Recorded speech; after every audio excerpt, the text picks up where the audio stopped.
Hi guys, I just want to talk about something really quick. So what I want to talk about is domestically violent relationships and how to get through them.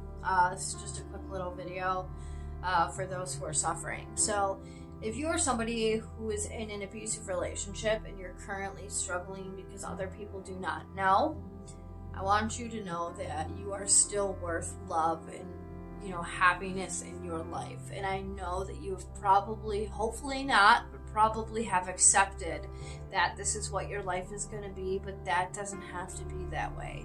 A lot of abusive relationships end in death. People die. They don't survive them. It starts off small with like a couple, verbal arguments, and then it turns into physical arguments, and then people end up killing each other over jealousy.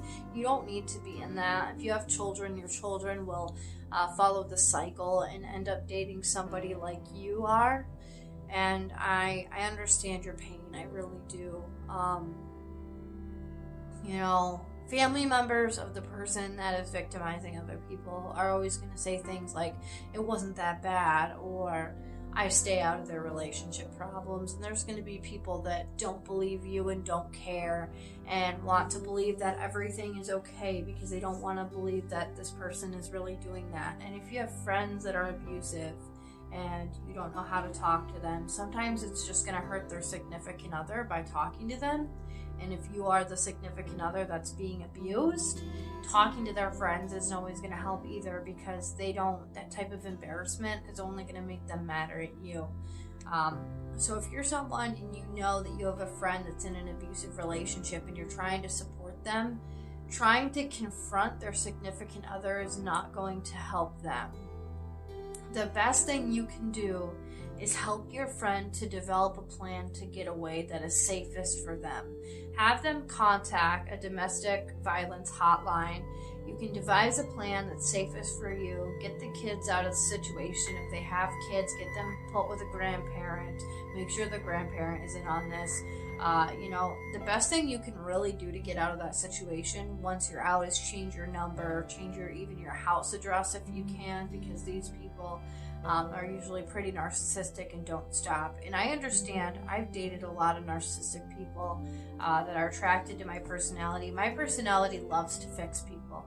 It wants to take people that are broken and help them become whole again. And I'm attracted to doing those things for others. So it's really hard, because somebody who is like that always attracts people that are bad for them. And sometimes I don't always know who's bad for me and who's not. And sometimes people that are good for me don't work out for me because they're good for me, and I don't really understand that, right? So my brain knows what it likes, and it's not used to liking other things. And people that don't have problems don't need fixed, and so far, it makes me look like I'm the one that has problems, and I don't always like that. But I definitely let people walk all over me sometimes, and that's a character defect of mine, is giving and giving until I have no more. So there's nothing wrong with saying no.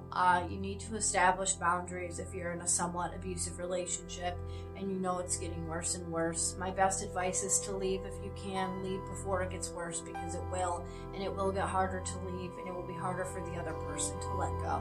And I know that in that event, both sides become very toxic, and I know that you may not always be the nicest person either. So don't feel like you're also the bad person. I've had a lot of people who were suckered into believing that they were the abusive person because the other one kept telling them it was them who was causing them to be bad and them to act that way. And they kept saying it's how they reacted. Like, you did this to me, so this is how I react. That's not a good excuse. It's not a good argument.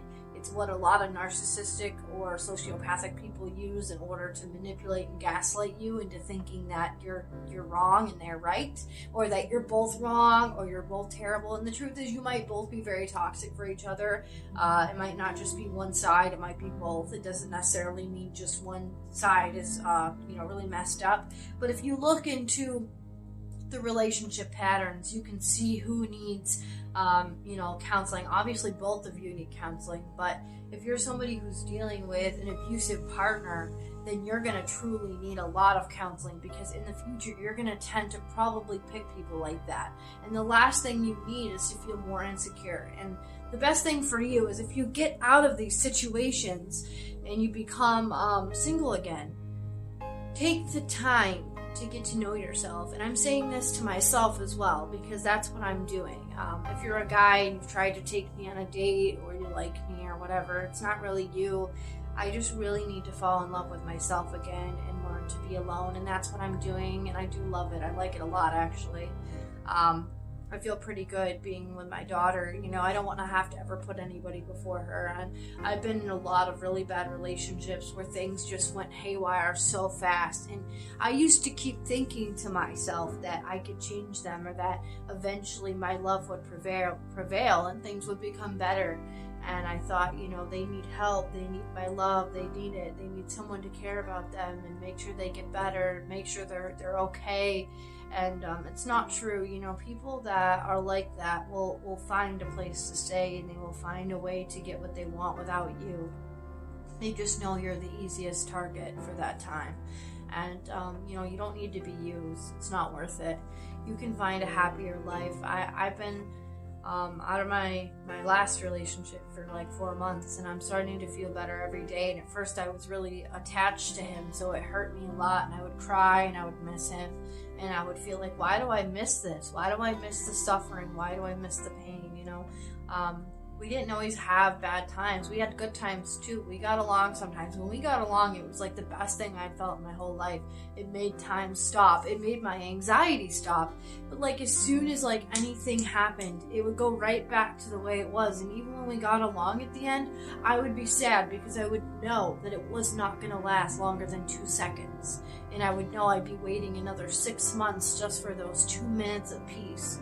So it's really, really, really not worth it to walk on eggshells and be scared about what you say and what you do and feeling like you're lying all the time. I used to say what was going on, but I used to tweak what I said because I would be scared that I would say the wrong thing. So like I might say, oh, I got home at 6:30 because I would have told him I left at 6, and like he'd get upset because he'd say, oh, you really got home at 6:15, things like that, and then say, oh, you're lying to me. Well, no, I wasn't lying. I just, you know, I didn't call you in those 15 minutes because I was home actually doing the laundry or picking something up, so I didn't want you to be mad about that, so I told you 6:30. And like that's abuse. If you have to be like that, that's abuse. And he's felt that way with me too, I know.